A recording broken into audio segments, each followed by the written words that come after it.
Okay, thank you very much. Well, I don't know where everybody is. Somebody asked yesterday a question which I do want to answer because people do have heard of it. And that is, aren't human beings and chimpanzees just about the same?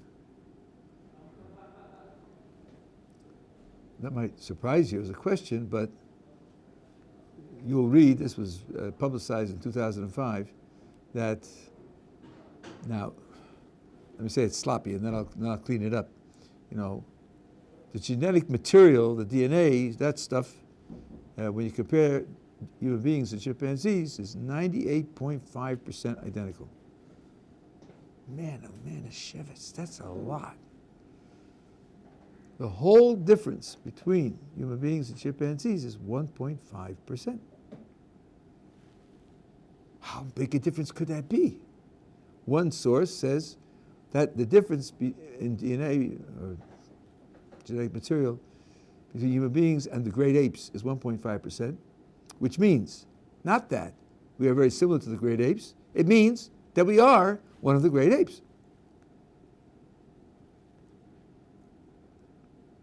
Now, I have two complaints here. First of all, the facts are wrong, and I'll come back to that. But before we get to the facts being wrong, I want to just sort of try to strike an intellectual balance here. It reminds me of the old joke, the con man does something in front of your eyes, and you look at it and you say it's not right. He says, who are you going to believe, me or your lying eyes? Who are you going to believe? Well, thank you. Frankly, I'll trust my eyes. You know, when you have a collision between two ideas, at the outset, you should be open-minded enough to think, I'm not quite sure which one I should give up. So you think 1.5% genetic difference couldn't cause great differences. On the other hand, my eyes, my lying eyes, tell me that there are great differences. Well, there are two ways to go.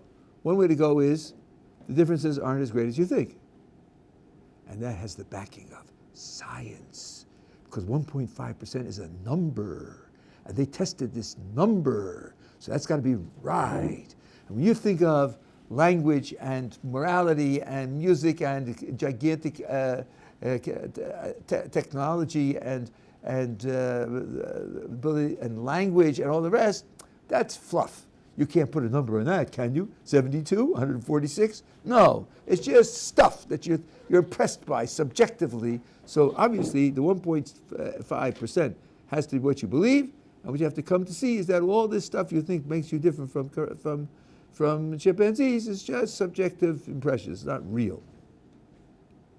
That's one way to go. The other way to go is to say, don't be silly. Of course, the differences between human beings and chimpanzees are gigantic. With numbers or without numbers, they're gigantic. And then, what I have to question is whether a 1.5% difference in the genetic material can't produce gigantic differences. Maybe that's the mistake. Maybe you're misunderstanding how the genes work. That ought to be the open-minded approach. And I think anyone who votes in favor of 1.5% against language and morality and science and technology and history and all the rest, is just not believing his eyes. He's believing what they tell you, not believing his eyes. Now, that's a kind of philosophical reservation. But the truth is that the fact is not stated correctly.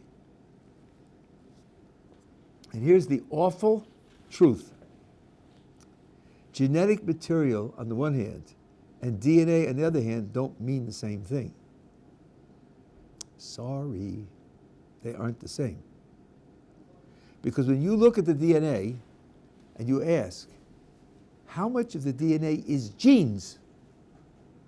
Genes, by definition, are stretches of the DNA that program the construction of proteins or something similar. Almost all of it is proteins. There are a few exceptions. How much of the DNA programs building proteins? The official figure is about 5%.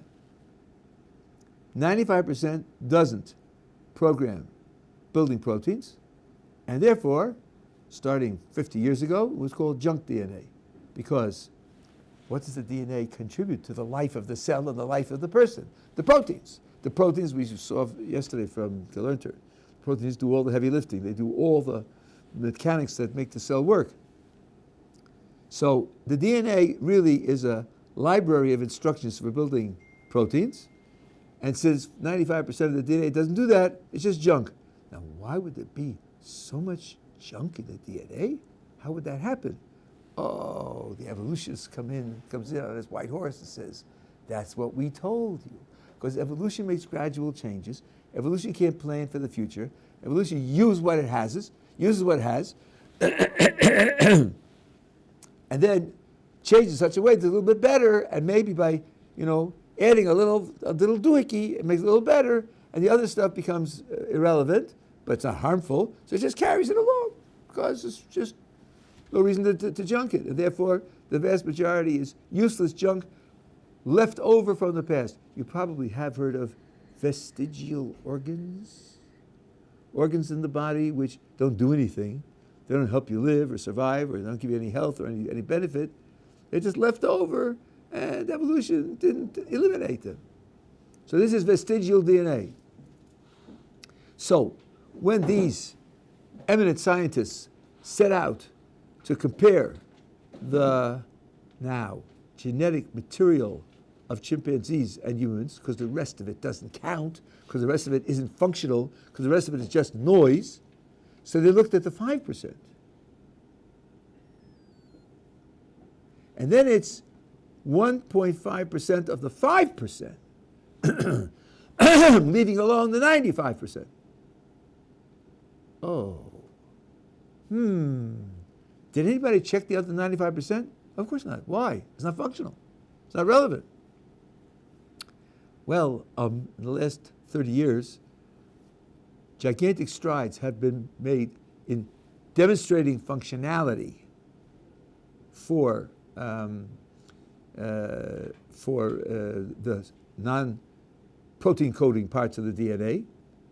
And in addition, there was something called the ENCODE project, which had hundreds of researchers all over the world pooling their resources, just to find what parts of the DNA are genetically active. In other words, they sustain mutations, and mutations are preserved in future generations.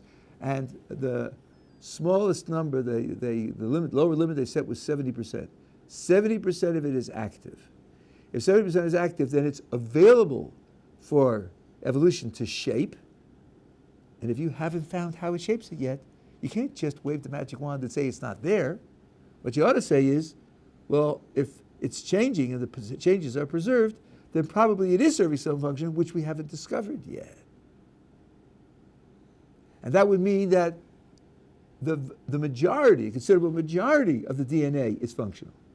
And then you ought to go back and recheck how much of the functional DNA the chimpanzees and the human beings share in common, and it turns out much less.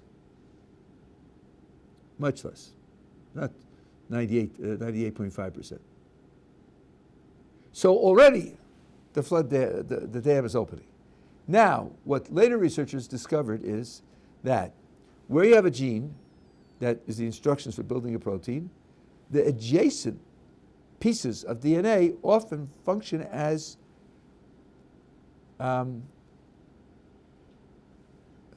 what's the right word? They function to monitor the performance of the gene. They can turn it on and turn it off. They can mediate its speed of functionality, its output. So now these pieces of DNA don't code for genes, code for proteins. They regulate the operation of pieces of DNA that code for proteins. Would you think that has no effect whatsoever on what develops? If the proteins are doing all the work, and these things regulate how and when the proteins are produced, then they're going to certainly have an effect on the functioning of the cell, which needs the proteins.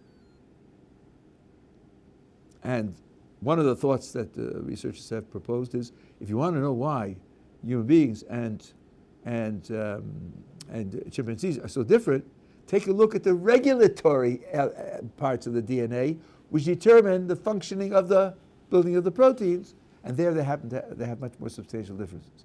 So the whole idea that everything's identical up to 98.5% is simply factually incorrect. There's a wonderful book called Not a Chimp, put out by Oxford University Press.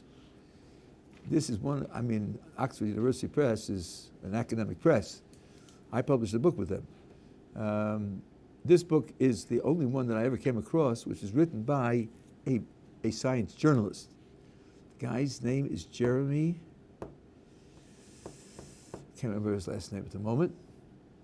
And he details the genetic story there with all the ins and outs. Jeremy Taylor, thank you. It's a wonderful book. He also, this is just a footnote, details, there's a chapter on crows. Crows are very smart. Crows can solve some problems that chimpanzees can't solve. Why is that interesting? Because, you see, the whole story was, we and the chimpanzees are buddy-buddy on that evolutionary tree. Remember the tree of life? The discredited tree of life? We're buddy-buddy because we got so much similarity in genes. Similarity between the genes of people and the genes of crows is not nearly so great. But then, if intelligence is dictated by the genes, and then things that are close on the tree should have similar intelligence, and things that are very distant on the tree shouldn't have similar intelligence, should they? They shouldn't have it. And crows are very intelligent. One task was, you have a piece of food, and it's behind a screen, and there's like a hole in the screen, and you could use a tool to pull the piece of food out. But you don't have the tool. The tool is behind another screen where there's another hole, and the tool is behind there. But the poor bird, it can't reach the tool. Right. But there's a third screen with another tool, and the crow figures out, that tool I can get. I can use that tool to pull out this tool, and I can use this tool to pull out the food. That's pretty smart. On the other hand, you give a chimpanzee with a screen, and there's a hole in it, and behind it there's food, and you give him, you take a piece of metal, which looks like this. It's like three sides of a rectangle, okay? And you put a handle in the middle of the long side. And you give him the handle, you give the chimpanzee the handle. So what does he do? He goes over, he sticks the thing in the hole to get the food. But he puts it in right side up. So when he goes in to pull it out, the food is underneath the horizontal strip, and he doesn't pull it out. The solution, of course, is turn it over. Then the horizontal strip is on the ground. And then when you put it behind it, you'll be able to pull it out. He hasn't figured that out. He keeps it right side up. You see it, pulling it out. Just doesn't get it. Right? So that's one of the surprises. In Britain, they document that, now you can read about this in ancient history books from about 500 years ago. There was a time when they delivered milk to your door. You had a milk box, and they put it in every 2 days or 3 days, whatever you order. And then when you come out in the morning, you take it out and you use it, right? So they had this in Britain, and apparently the milk boxes weren't covered, I don't think. And the birds figured out a way to open the milk bottles so they could drink the milk. And it seemed clear that some birds showed other birds how to do it, because once some figured it out, the knowledge, the ability spread throughout the birds very quickly. So you talk about a bird brain, maybe you should think again, because the birds are a lot smarter than we thought. Anyway, so that's the idea of the 1.8%, demonstrating that we're really just great apes, and all the rest is just not to be taken seriously. Yeah. I think I missed the beginning part, Rabbi. 98.5% of genes we share the same because they're just not related to intelligence or not related to what was the reason that was insignificant? No. The non-protein. Well, no. So first of all, he said it right, but the first claim that you hear people say is that we share 98.5% of our DNA with chimpanzees. That's dead wrong. The claim was only genes. Well, but genes are roughly, according to official Darwinian, the official sources, genes, which are stretches of DNA that make proteins, is 5% of the DNA. 95% doesn't do that. So when they checked the similarity between chimpanzees and human beings, they only checked the 5%. Because the other 95% is junk. It's just gibberish, doesn't do anything. Why check that? Doesn't have to do with DNA. Nachamo. We're talking about DNA. We're talking about 95% of the DNA versus 5% of the DNA. It's all about DNA. You say it's nothing to do with DNA? We're only talking about DNA. That's the only subject. Talking about DNA and what it does and what it doesn't do and how much of it there is. The whole subject is DNA. Okay? And what you hear some careless people say is that we share 95% of our DNA with chimpanzees. 98.5, thank you. Right? That's dead wrong.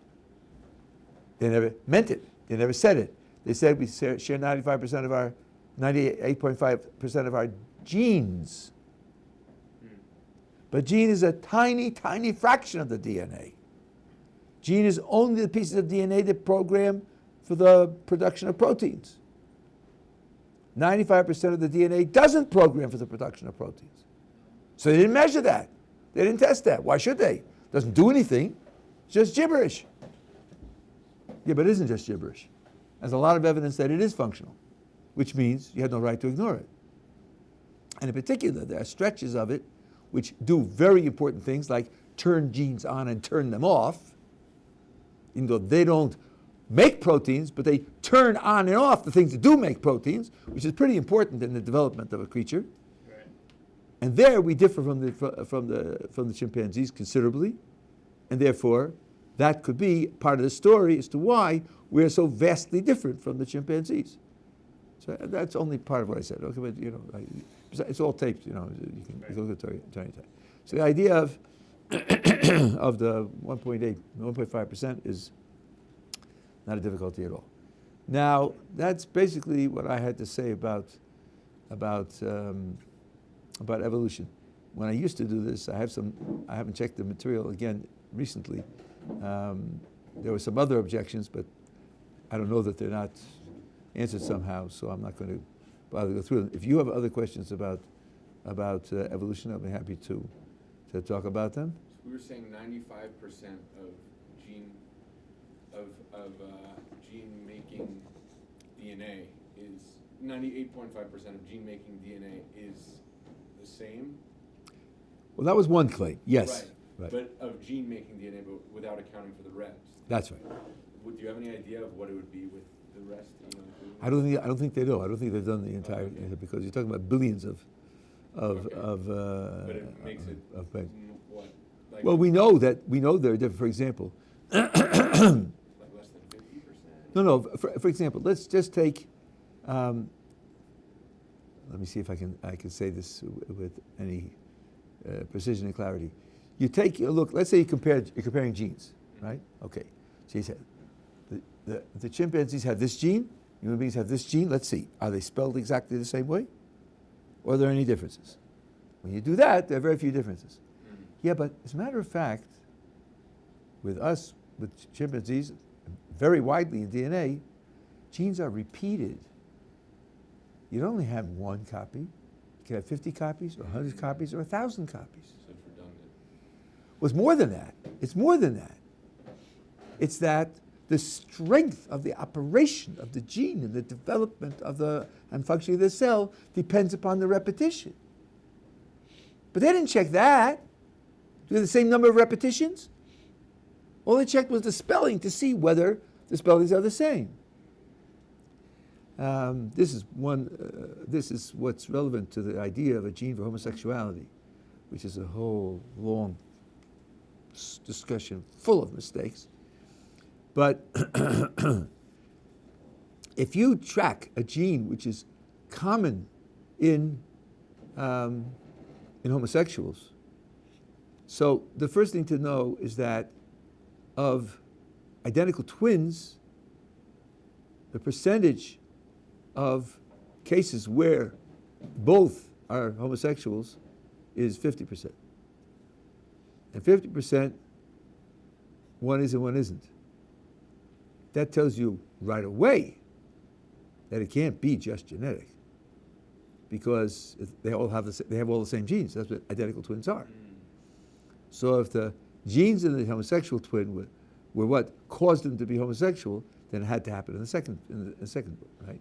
So this argument I've been making for years and years, and then maybe 10 years ago there was a geneticist in the audience, and he said, "Rabbi, what you're saying is correct, but you're leaving out a factor that could have an influence on the outcome, because the presence of the gene is one thing, and the number of repetitions of the gene is something else. And it could be that the people who have the gene and are homosexuals because they have many, many, many repetitions of the gene, and that's what makes the genes cause them to be homosexual, and the other people who have the gene don't have the repetitions. That could be." Now, he didn't say it was so, but the point is that you want to make the argument tight, you have to check that possibility. So I'm just saying that over here, they didn't check repetitions either, so that's going to affect functioning as well.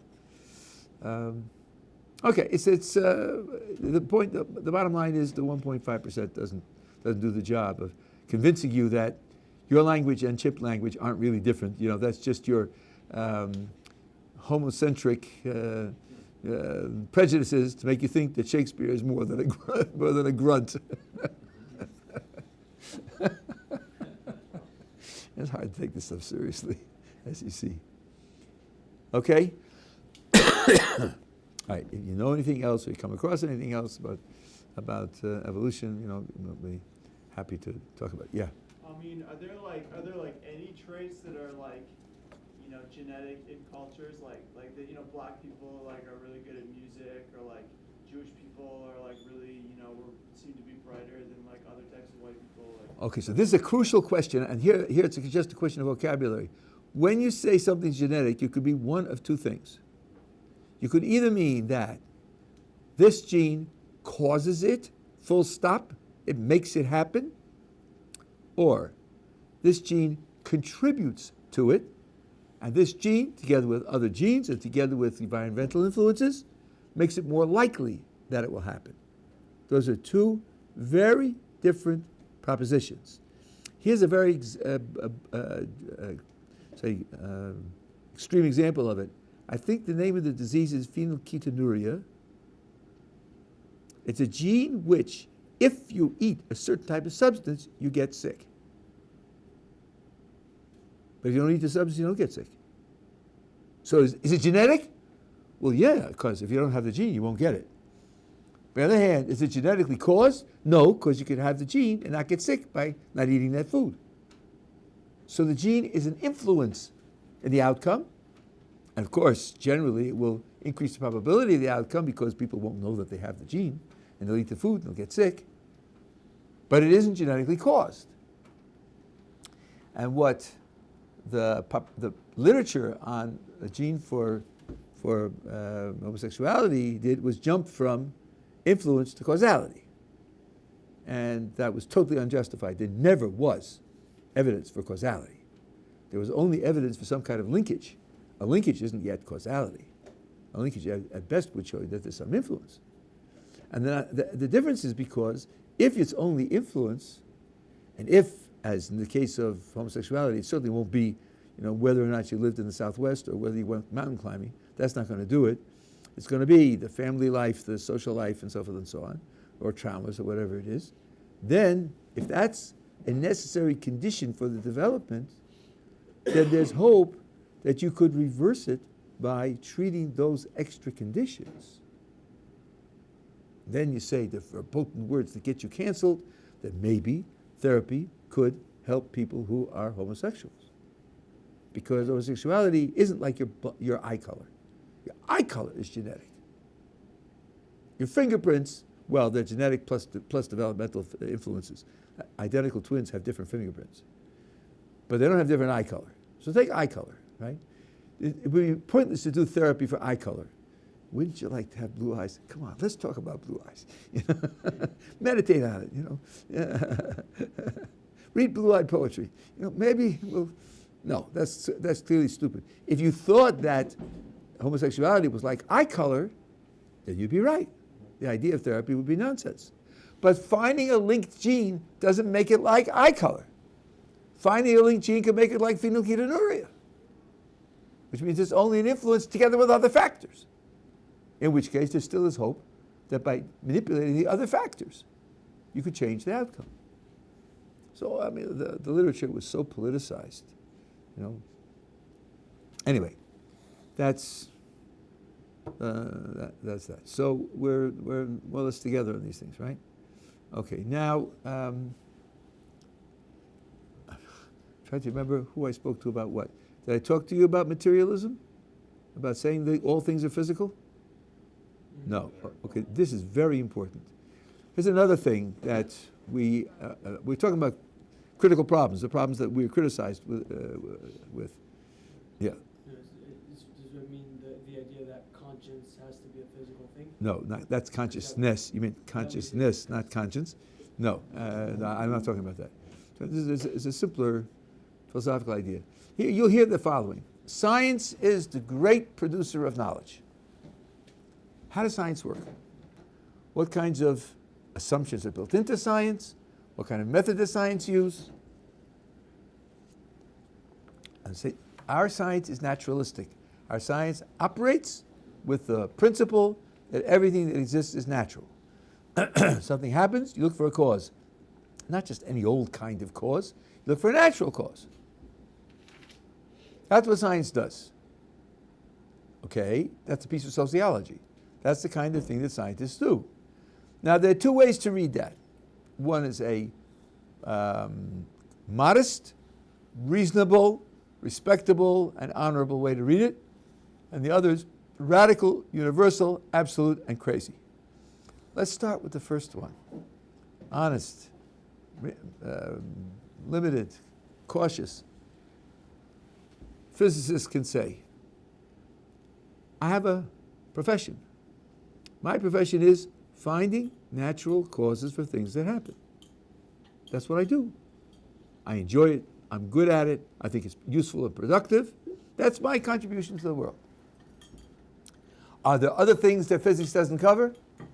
Maybe, maybe not. I don't know. Is physical, the method of physics the only way to deal with everything in the world? Maybe yes, maybe no. I don't know. I do what I do. I do finding natural causes for things that happen. That's what I do. That's fine. That's wonderful. A chemist doesn't have to be an economist. People do what they do, and they get the results that they get, and we collate them as best we can and hope that we can use them together to better understand our world.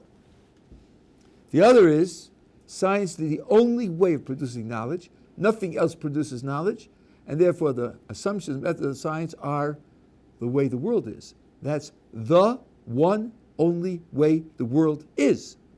And since science takes as naturalistic, therefore the only reasonable thing to do is to say the world is naturalistic. Everything in it is natural. An appeal to something which is natural is automatically off the table, automatically out of consideration. That's radical, absolute, universal, and crazy. Why is it crazy?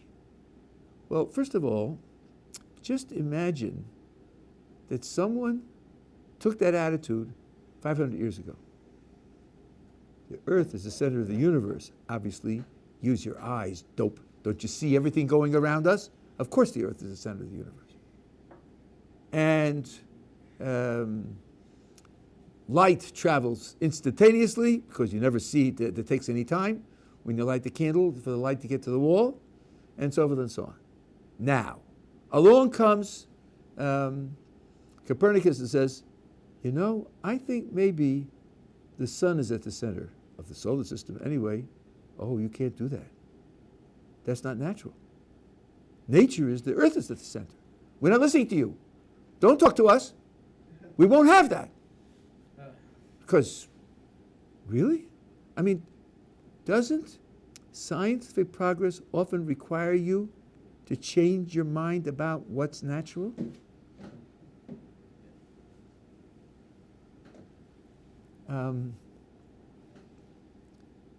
Can something affect something else at a distance with nothing in between? Well, that's what Newton thought about gravity. Newton thought that the moon doesn't fly off into space because the earth is holding on. His critics made fun of him. Tell us, Sir Isaac, how is it holding on? Is there a gossamer thread between here and there? A rubber band? A pile of pizzas? What's holding on? What's doing the holding? Newton said, I don't know and I don't care. I'm not interested. My equations show me that that's the way it moves, then that's what's happening. With a holding, without a holding. It's the Earth's gravity that determines how the moon is moving. Action at a distance. Yes, no. Till then it was impossible. And then, even though, by the way, you ever see how you've used magnets, right?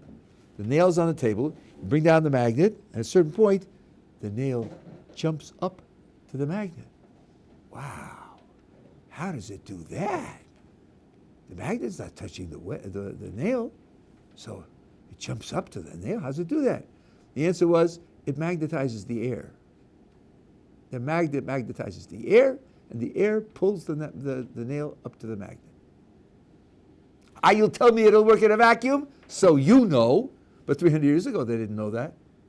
That was the theory, because nothing can happen at a distance. And along comes Newton and says, yeah, gravity does.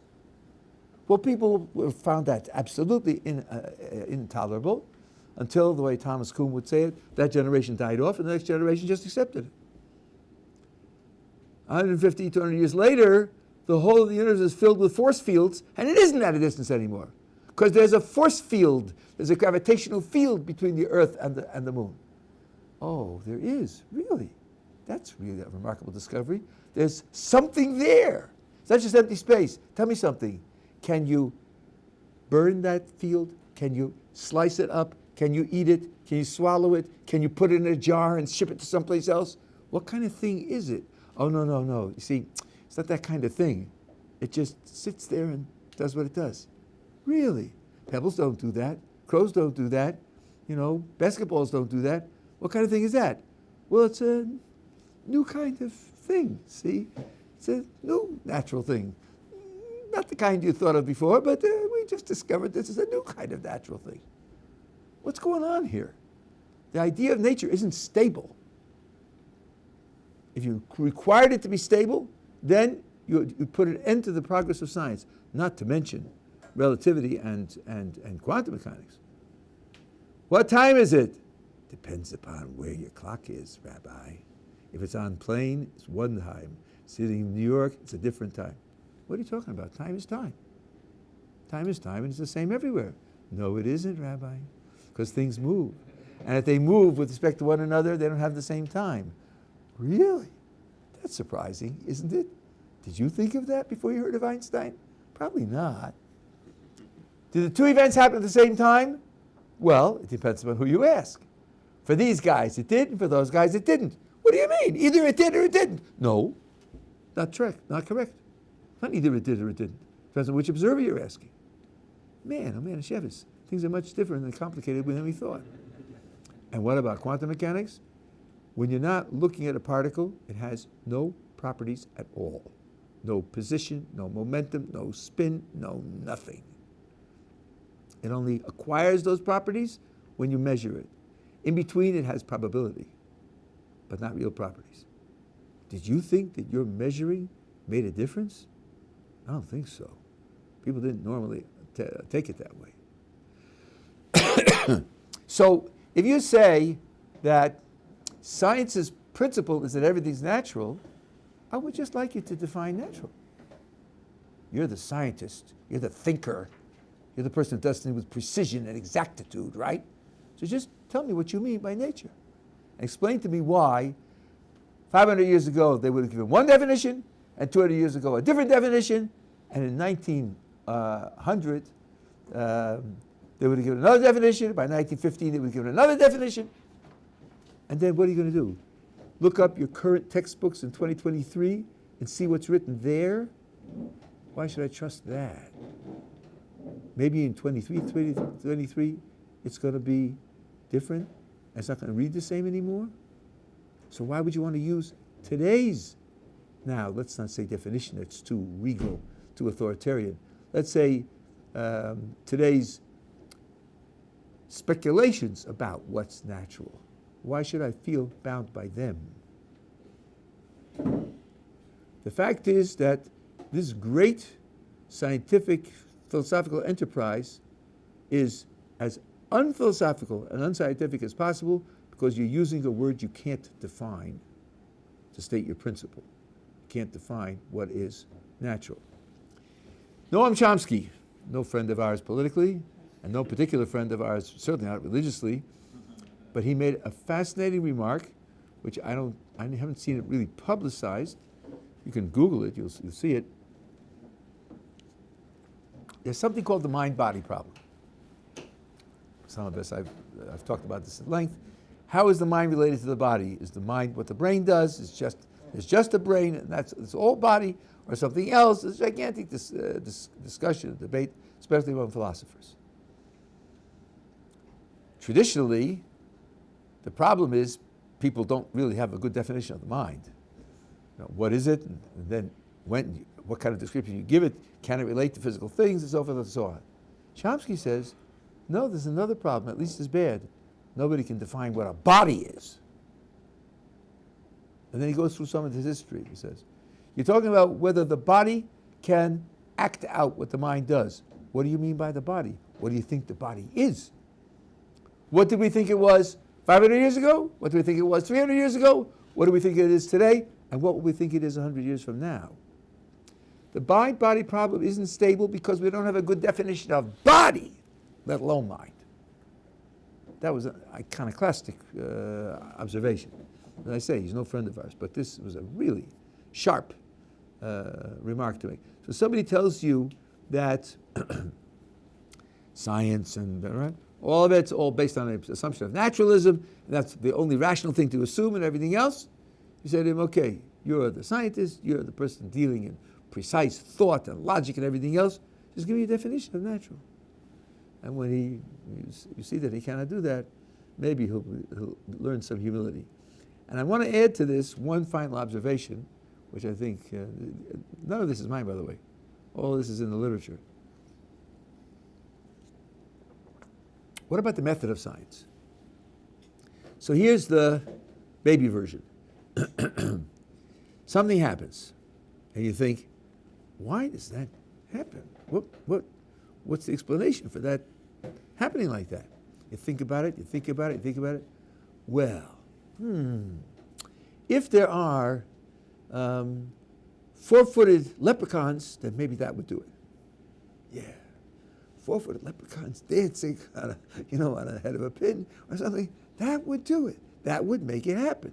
Okay, you think up a hypothesis that explains what you see. That's step one. Step two is test the hypothesis. Well, let's see, if there really are four-footed leprechauns dancing on a pin, then when I push the pin, there ought to be a clatter when they all fall down, or something like that. You say, if it's really true, I'll do something and then I'll get this result. And so you do it, and you see if you get the result. If you get the result, wow, great, everything's fine. You keep doing that, and if you do the process and don't get the result, you say, oh, made a mistake. Look at that. It didn't work. I guess the theory's wrong, and you go look for another theory. This is about, I was going to say it's good for 8-year-olds, but no, by the time you get 8, you know better than that. It's good for 6-year-olds. The whole thing's a mess. But leave aside the fact that it's a mess. If you like, next week I'll explain to you why it's a mess. Let me just ask you a little question. This is the method of science, the way to find truth, the way to find facts, the way to justify knowledge, right? And nothing else counts, because nothing else is as good as science. Tell me something. Is that how math works? Mathematics. You have something you see, 2 plus 17 is 19. Wow. Wonder why that is. Yeah, the four-footed leprechauns on the pin. Shall we do an experiment to check to see whether it's correct or not? You don't have anything like that in math at all. What you have in math is proofs. What are they? How do they work? And tell me something. Why are they so stable? Math stays the same for thousands of years, all across the world. Mathematical theorems discovered by the Greeks are still valid today. Math is very powerful knowledge, and it doesn't use the method of science at all, nothing remotely resembling it. So is physics really the method by which you get all knowledge? Certainly not. And if math is an exception, who told you there can't be other exceptions? Once you know that at least two different methods produce knowledge, reliable knowledge, and math is much more reliable than science, your mind ought to be open to see it, say, maybe there are other methods as well. How can you close the door and say these two only? It's just not reasonable. So this idea that naturalism, I have time to make one more point. The idea that naturalism is built in and you're forced to accept it because it's the only way to deal with the world is just not credible at all. And the final thing is that what they'll tell you about the physical sciences is look at the progress. Look at the enormous progress the physical sciences have made. You have something today which doesn't have a physical explanation, that's to say a natural explanation. Isn't it reasonable just to wait? Because there's been so much progress made, surely, I say surely, but very likely, given enough time and enough investment, enough investigation, they'll find it. There's a lot of things wrong there as well. But here's the thing that I think is important. You've been given a, let's say, I'll try to be polite, an incomplete picture of scientific progress. Scientific progress doesn't just solve old problems. Scientific progress creates new problems, and scientific progress unsolves old problems. It destroys the old solutions. Science has both types of effects. I'm going to predict the future of science. Maybe we'll lose more and more as science progresses, instead of gaining more and more. I'll give you a couple of very simple examples. Up until 1965, the almost universal opinion was that the world has no beginning. It's infinitely old. Scientists believe that. Philosophers believe that. Oh, some poor, ignorant, superstitious, religious people said in the beginning God created heaven and earth, but don't pay attention to them. They don't count. Right? Now, if the world has no beginning, the question, how did it get here, isn't a pressing question. How did it get here? It didn't get here. It's always been here. You could say, but why has it always been here? But then it's not obvious that you have to answer that. Some things are what they are. But when in 1965 they found empirical evidence for the Big Bang, that means it wasn't always here. That means a certain point in time, currently estimated to be 13.8 billion years, it started to exist. Now the question, what's responsible for that, becomes very pressing. In fact, Stephen Hawking writes in A Brief History of Time that we created the steady state theory, which is, you should Google it to look at it, which means there's no beginning. We created that to avoid a beginning, because a beginning smacks of something supernatural, and we wanted to avoid that. You bet it smacks of something supernatural, but now, where the Big Bang is the ruling theory, you have to face that, which you didn't have to face before. The cell was supposed to be just a wall containing some liquid. That's all. The cell has thousands of independent machines operating, producing products. And more are being discovered all the time, and very sophisticated machines. From being a trivial throwaway, the cell has become a gigantic cipher, a gigantic mystery to understand how it came into existence and how it operates. So the so-called progress is, well, let's call it progress. I don't mind calling it progress. The progress of science involves three things: solving old problems, creating new problems, and unsolving old problems. So you say, well, since science is progressing, we should just expect that it will solve this problem? No, actually not. Actually not. Quantum mechanics will give you equations to predict what happens under various circumstances, but if you ask people why they happen, how to explain what happens, they tell you it's a mystery. So what do scientists do? Some people, and this is another pet peeve of mine, don't ever trust a person outside of his expertise. Stephen Hawking made remarks about what we would call philosophy of science. They were childish. They were childish. He said, science isn't about explaining why things happen. Science is just predicting what's going to happen next. That's dead wrong. The way you make your next prediction is on the basis of the theory that you cooked up to explain what's happening. That's how you take predictions seriously. That's how you know what to check. Otherwise, you wouldn't know what to predict. Science doesn't predict just more of the same, which I've observed. But when it comes to quantum mechanics, we have no explanation for why anything happens. So, that being the case, it's things that we thought would be easy to explain, and we thought they were explained in simple, what we call mechanical principles, and it doesn't work. So when we talk about progress, progress can unravel what you thought you knew, and progress can produce new things that you don't know, and therefore to say, well, if you have something that happens and you don't have a scientific, naturalistic explanation, just wait, you should expect that it will be found, is just not correct. That's not understanding what scientific progress is in an appropriate way. Okay, these are some responses to the kinds of questions that we face by our vociferous critics. Have a wonderful Shabbos.